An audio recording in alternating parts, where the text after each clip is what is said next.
आज के वीडियो में हम बिना घन निकाले किस तरीके से ये वैल्यूज निकाल सकते हैं, जो कि ये सवाल दिए हुए हैं। तो हम कैसे इसको करें उसकी शॉर्ट ट्रिक सीखेंगे। तो यहाँ पर एक सर्व समीका है जिसका कि इन सभी सवालों में यूज हो रहा है। और इस तरीके के जो सवाल है, जैसे लिखा है बिना घट निकाले मान ज्ञात कीजिए, और अगर ये वैल्यूज दी हो एक्स वाई जेड की तो इनका मान क्या होगा। तो इस तरीके के जो हमारे सवाल हैं उनको हम कैसे बहुत ही इजी वे में कर सकते हैं, तो वो सीखेंगे। और ये कंपटीशन में आपके जरूर आते हैं इस तरीके के सवाल। तो ये इंपॉर्टेंट सवाल हैं जिनको आप इनको बहुत ध्यान से देखिए। तो अभी सबसे पहले हम इसको डिस्कस करेंगे कि इसकी सर्व समीका क्या है। तो पहले इसे जान लेते हैं। सर्व समीका है a cube plus b cube plus c cube minus 3ab बराबर होता है a plus b plus c into a square plus b square plus c square minus a b minus b c minus c a. तो ये इसके बराबर होता है। अब यहाँ पर ये अगर a प्लस बी इस तरीके से दिया हो कि a b और c ये तीनों का योग अगर 0 हो जाए, देखिए ध्यान दीजिएगा, a प्लस बी प्लस सी इस प्रकार दिया हो कि इन तीनों को जोड़ने पर अगर 0 आ जाए, तो ये पूरा मान यानी a cube plus b cube plus c cube minus 3ab किसके बराबर हो जाएगा? 0 के बराबर हो जाएगा। देखिए a cube plus b cube plus c cube minus 3ab किसके बराबर हो जाएगा? ये हो जाएगा 0 के बराबर। तो a cube plus b cube plus c cube बराबर हो जाएगा 3ab। बराबर की इस तरफ जाएगा 0 की तरफ, तब क्या हो जाएगा? ये प्लस का हो जाएगा। आप जानते हैं कि अगर लेफ्ट हैंड साइड या राइट हैंड साइड में से कुछ भी बराबर के दूसरी तरफ शिफ्ट होता है तो चिन्ह भी बदल जाता है। तो ये हो गया हमारा। तो ये इस चीज का हम यूज करेंगे, या मैंने इसको आपको समझा दिया कि ऐसा हम क्यों कर रहे हैं। अब यहाँ पर देखिए, इस सवाल के लिए ये चीज हमारी यूज हो रही है। क्यों? क्योंकि पहले वाले सवाल में देखिए, अगर पहले वाला सवाल लेते हैं तो 28 ए अगर मान ले ए का क्यूब प्लस ये बी का क्यूब है और ये सी का क्यूब है, तो ए बी सी तीनों को जब जोड़ रहे हैं तो 0 हो रहा है कि नहीं? क्योंकि देखिए ए की वैल्यू यहाँ पर क्या है, अगर इसकी इससे तुलना करो तो ए की वैल्यू है 28, बी की वैल्यू है -15 और सी की वैल्यू क्या है? -13।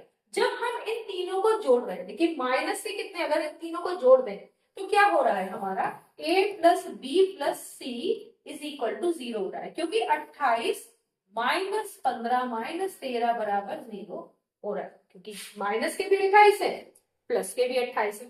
तो हम इस चीज को यूज कर सकते हैं, यानी a cube plus b cube plus c cube, यही पूछा गया है, आपको वैल्यू पूछी गई है। और इसको हम किसके बराबर निकाल सकते हैं?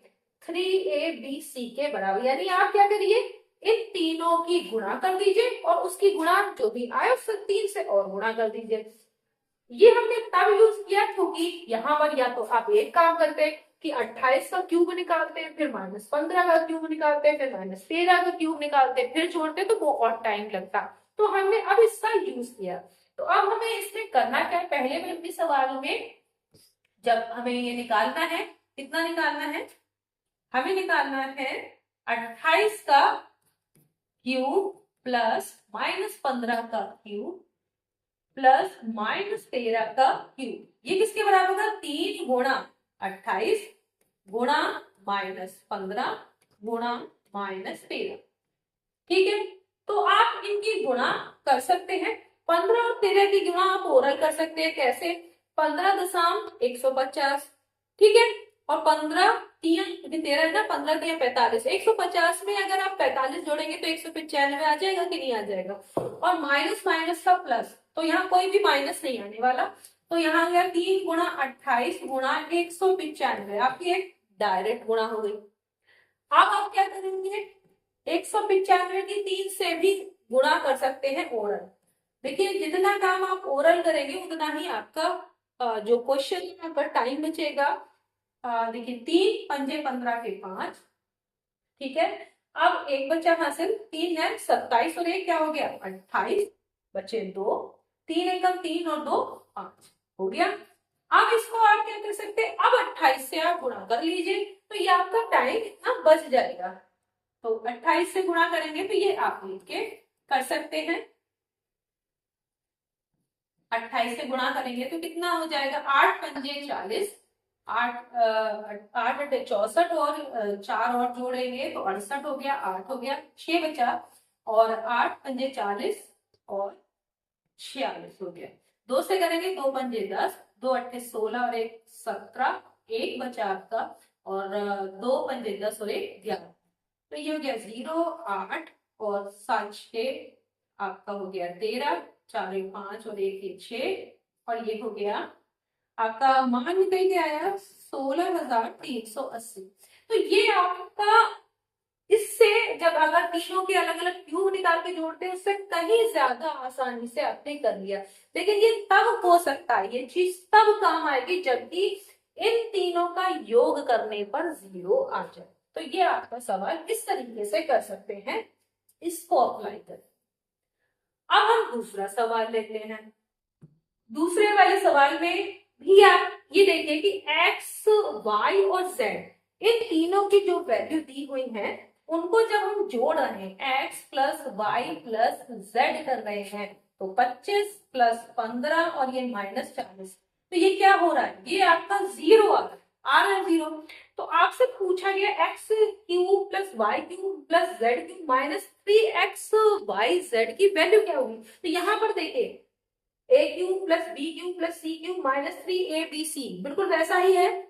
इसकी वैल्यू होती क्या है, a plus b plus c और गुणा में ये a square plus b square plus c square minus a b minus b c minus c a. अब ये वाला अगर 0 कर दें, हम ये पूरा 0 कर दें, तो ये अगर ये a प्लस बी प्लस सी 0 है तो ये पूरा भी अगर गुणा भी करेंगे तो भी 0 हो जाएगा। तो कैसे कर रहे हैं, अभी एक बार देख लेते हैं। हमें निकालना है x cube plus y cube plus z cube -3x y z, ये होता किसके बराबर है, x plus y plus z, और ये फॉर्मूला आप लिख रहे हैं x square plus y square plus z square minus x y minus y z minus z x. ये अब यहाँ पर आपने अभी क्या देखा कि x plus y plus z को जब जोड़ रहे हो तो 0 आ रहा है, तो ये आपने 0 कर दिया। अब 0 की अगर इस पूरे से भी जो आपका है x square plus y square plus z square minus x y minus y z minus z, इससे गुणा भी करेंगे तो क्या आएगा 0। तो आपका अगर पूछा जाए ये सवाल, आप इसे देखते ही, मैंने तो आपको करके बताया, लेकिन आप इसको देखते ही समझ जाएंगे अगर आपको इन तीनों का योग 0 आ रहा है तो इसकी वैल्यू 0 ही होगी। तो आपको ये समझ में आ गया होगा कि इसको आपको निकालने की जरूरत नहीं है, केवल आपको क्या निकालना है, केवल आपको निकालना है कि x plus y plus z क्या है। अगर उन तीनों को जोड़ के 0 आ रहा है तो इस पूरे की वैल्यू 0 ही होगी, जो आपको मैंने यहाँ पर करके दिखा दिया। तो आपको ये समझ आ गया होगा, इस तरह का कोई सवाल आए तो आपको सेकंड्स लगेंगे, केवल 2-4 सेकंड में आप जान लेंगे, क्योंकि आप इनको देखेंगे एक्स वाई जेड तीनों को जोड़ेंगे, अगर 0 है तो इस पूरे की वैल्यू 0 ही होगी। तो ये हो गया दूसरा सवाल। अब हम तीसरे सवाल पे जाते हैं। अब हम करेंगे तीसरा सवाल। तीसरे सवाल में आपको x plus y plus z already 0 दिया हुआ है और आपको इसको हल करना है और इसका मान निकालना है। बहुत आसान है, कैसे, इस चीज को आपको ध्यान में रखना है, ये सर्व समीकरण ये आपके काम आने वाली है। यहाँ पर देखिए x square upon y z plus y square upon z x plus z square upon x y. तो जब लघुत्तम लेंगे इनका तो क्या आएगा, यहाँ पर वाई जेड है, यहाँ जेड एक्स है और यहाँ एक्स वाई, तो आएगा एक्स वाई जेड, ये आ गया। अब जब एक्स वाई जेड को वाई जेड से भाग देंगे तो केवल एक्स बचेगा और उसके ऊपर वाले से गुना। आपको ये तो अंश और हर यानी भिन्न और इनको हल करना आता होगा। तो फिर आप क्या करोगे, भाग देने पर जो आप जानते हो कि जो भागफल आता है उसके ऊपर वाले से गुणा करते हैं, यानी अंश से। तो यहाँ पर अगर जब वाई जेड से इस वाले को भाग दे रहे हैं तो आपका केवल एक्स आ रहा है, और एक्स की एक्स स्क्वायर से गुणा क्या होगा, एक्स की घात 3।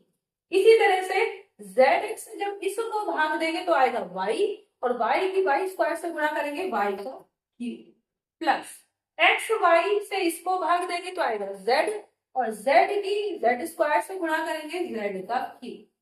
अब यहाँ पर देखिए, यहाँ पर इसकी वैल्यू क्या होगी यदि a प्लस बी प्लस सी बराबर 0 है। तो इसी तरह से यहाँ पर x plus y plus z आपको 0 दिया हुआ है ऑलरेडी।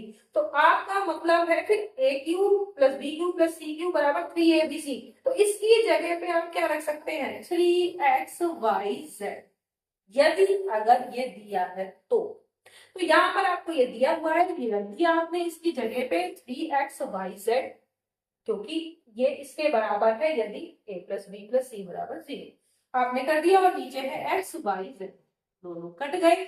आपका कितना आंसर आया, 3 यानी 3। तो आपको समझ में आया कि आपको अगर इस तरीके से a cube plus b cube plus c cube की वैल्यू पूछी गई हो या पूरा इस तरीके से पूछा गया हो तो कैसे निकालेंगे यदि a plus b plus c is equal to 0। तो आपको अगर ये दिया हो तो आपको बहुत ज्यादा ये सब निकालने के टाइम आपका बच जाएगा, और इसके द्वारा आपने इस तरीके के सवाल कंपटीशन में बहुत ज्यादा आते हैं। सीख गए होंगे आप। नेक्स्ट वीडियो में हम फिर मिलेंगे किसी और शॉर्ट ट्रिक के साथ, तब तक के लिए धन्यवाद।